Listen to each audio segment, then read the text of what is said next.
काही वेळ शिल्लक असताना गोकुळ गीते हे अद्यापही नॉट रिचेबल आहेत आणि अशातच आता गणेश गीते हे माघार घेत आहेत। त्यांच्यासोबत गिरीश महाजन यांनी काल चर्चा केली होती आणि त्यानंतर अर्ज मागे घेत असल्याचं गणेश गीते यांनी सांगितलेलं होतं। अनेक जे महायुतीतले नेते होते ते देखील आज त्यांच्या भेटीसाठी पोहोचलेले होते आणि शेवटचा अर्धा तास आता शिल्लक असताना बाकी असताना अर्ज माघारीसाठी आता गणेश गीते हे जिल्हाधिकारी कार्यालयात पोहोचतायत। संपर्कात आहेत आणि दरम्यान गणेश गीते हे जरी माघार घेत असले तरी त्यांचे बंधू गोकुळ गीते हे अद्याप नॉट रिचेबल आहेत। हा निर्णय होणार नाही असं अपडेट जाणून घेऊया तर शुभम बोडके आपल्या सोबत आहे। शुभम, गणेश गीते हे आता माघारीसाठी जिल्हाधिकारी कार्यालयात पोहोचतायत, काय घडामोडी घडतायत, काय अपडेट मिळत आहेत? नक्कीच आपण जर बघितलं तर नाशिक विधान परिषद निवडणुकीसाठी शेवटच्या मिनिटापर्यंत राजकीय हाय व्होल्टेज ड्रामा आहे तो सुरू झालेला आहे। गणेश गीते हे माघार घेणार असं त्यांनी स्पष्ट केलेलं होतं आणि ते या ठिकाणी आता माघारीसाठी पोहोचलेले आहेत। त्यांच्यासोबत भाजपचे नेते सुधाकर बडगुजर आणि काही प्रमुख जे स्थानिक नेते आहे भाजपचे ते पोहोचलेले आहे। एकूण जर बघितलं तर गणेश गीते हे माघार घेणार आहे, मात्र गोकुळ गीते हे अद्यापपर्यंत नॉट रिचेबल आहे।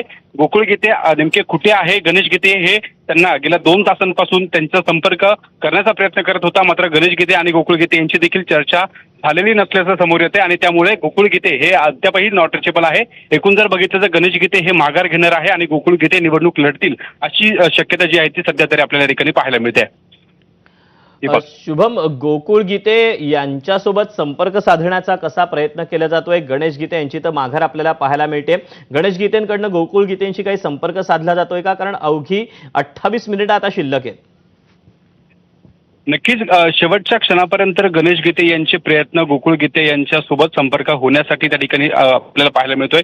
एकूण जर बघितलं तर गणेश गीते हे त्या ठिकाणी जे महायुतीचे नेते आहेत त्यांच्याशी त्या ठिकाणी बोललेले आहेत, त्यांच्या बैठकीला देखील पोहोचलेले होते। एकूण बघितलं तर या नाशिक मधल्या सर्व जे पदाधिकारी आहेत त्यांच्यासोबत त्या ठिकाणी बोललेले आहे। एकूण जर बघितलं तर त्यांचा वारंवार संपर्क करण्याचा प्रयत्न सुरू आहे, त्यांच्या घरी देखील ते त्या ठिकाणी जाऊन आलेले होते, मात्र अद्यापही गोकुळ गीते हे मिळून आलेले नाही। त्यामुळे गणेश गीते हे आता या ठिकाणी स्वतःची माघार आहे ती माघार घेण्यासाठी पोहोचलेले आहे।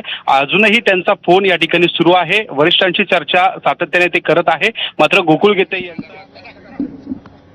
गोकुळ आपण ऐक ना, गोकुळ आपण फडणवीस साहेबांना आणि गिरीश भाऊंना शब्द दिला गणेश दादा माघार द्यायचा आहे, तुला माघार द्यायची आता नाही नाही आपल्याला माघार द्यायची आहे। नाही आपण गिरीश भाऊंना वडिलांसारखं मानतो। तुला धमकी कोणी दिली? तुला धमकी कोणी दिली?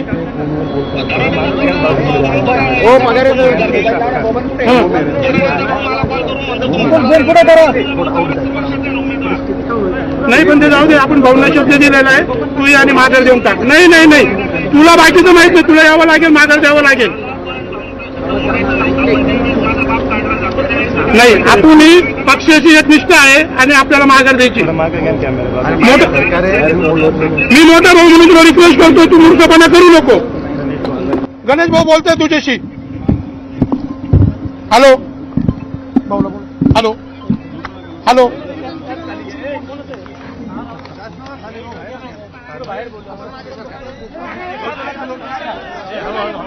बोलू नका।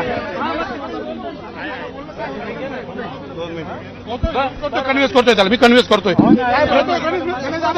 गणेश दादाशी बोल।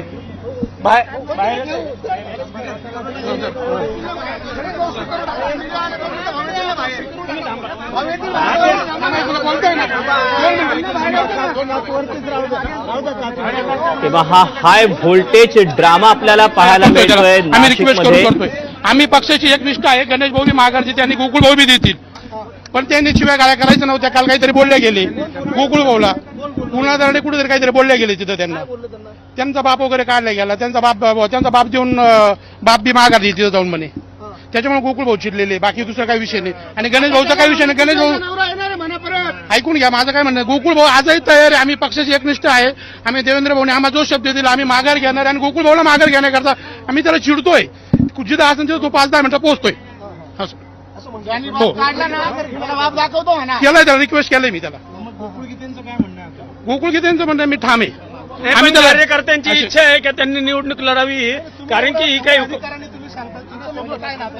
माझं काय, मी त्यांचा तिसरा भाऊ आहे। मी त्यांचा तिसरा भाऊ आहे. गोकुळ माझ्या शब्दाखीर ऐकेल. गणेश दादा मी रिक्वेस्ट करतो त्यांना.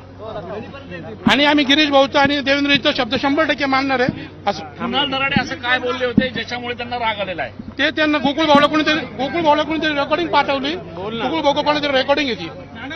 ज्या पद्धतीने अधिकार वाणीने इथे मी बोल ना.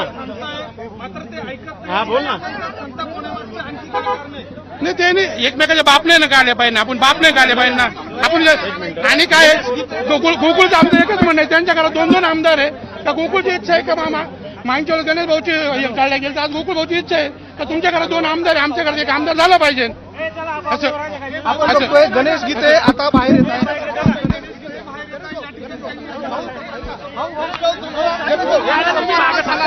संपर्क झालाय का तुमचा? एक मिनिट मागे चला.